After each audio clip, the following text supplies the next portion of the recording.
లైంగిక వేధింపుల ఆరోపణల కేసులో అరెస్ట్ అయిన ట్రైనీ ఐపీఎస్ అధికారి ఉదయ్ కృష్ణారెడ్డికి న్యాయస్థానం 14 రోజుల రిమాండ్ విధించింది.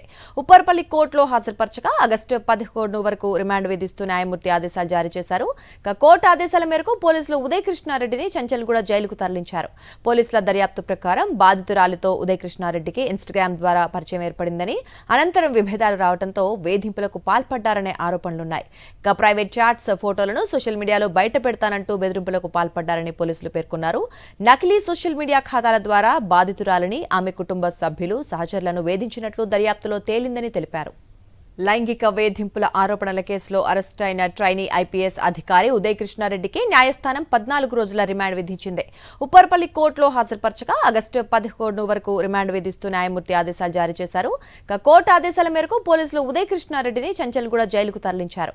పోలీసుల దర్యాప్తు ప్రకారం బాధితురాలితో ఉదయ్ కృష్ణారెడ్డికి ఇన్స్టాగ్రామ్ ద్వారా పరిచయం ఏర్పడిందని, అనంతరం విభేదాలు రావడంతో వేధింపులకు పాల్పడ్డారనే ఆరోపణలున్నాయి.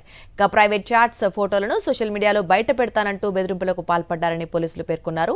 నకిలీ సోషల్ మీడియా ఖాతాల ద్వారా బాధితురాలిని, ఆమె కుటుంబ సభ్యులు, సహచరులను వేధించినట్లు దర్యాప్తులో తేలిందని తెలిపారు.